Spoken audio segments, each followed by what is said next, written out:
Welcome. Today, I was thinking about our current situation with the COVID-19 pandemic.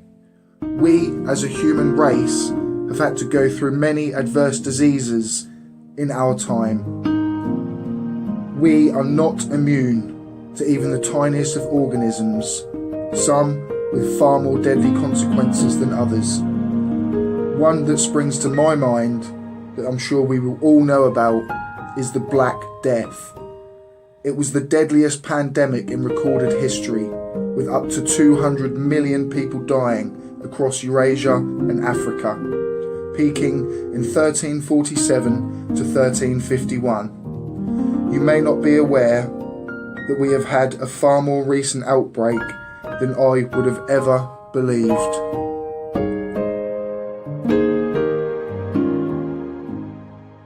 Hello and welcome to Seek Truth, Speak Truth. Good day to you all.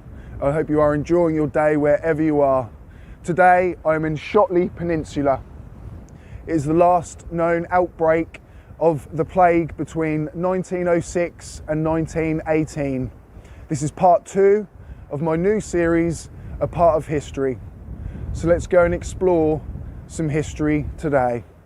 The first outbreak was in 1906. It is suspected, being one of the largest ports in Europe at the time, that a rat or multiple rats had jumped off the ship and had come to shore. 8 people were infected and 7 died within 4 days.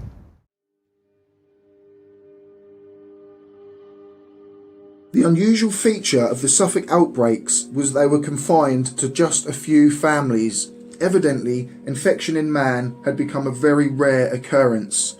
The survey showed that between 1910 and 1913 there was a widespread rat plague which varied year to year.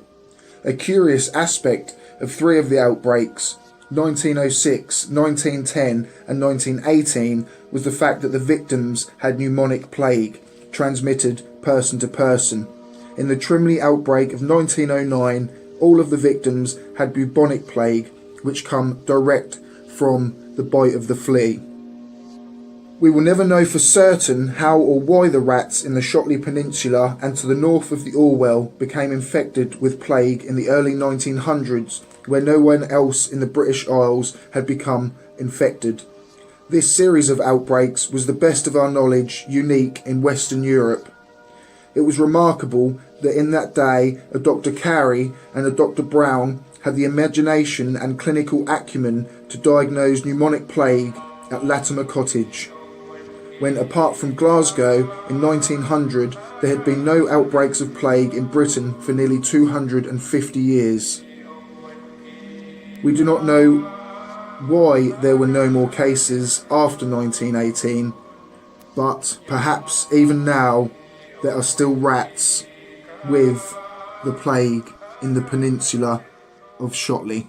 Behind me, over my left-hand shoulder, is Latimer Cottage.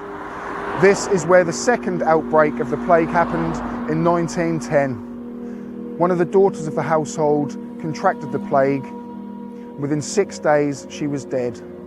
The mother, the father, all became ill. The neighbour came in to try and look after them, and unfortunately within 6 days, all had died.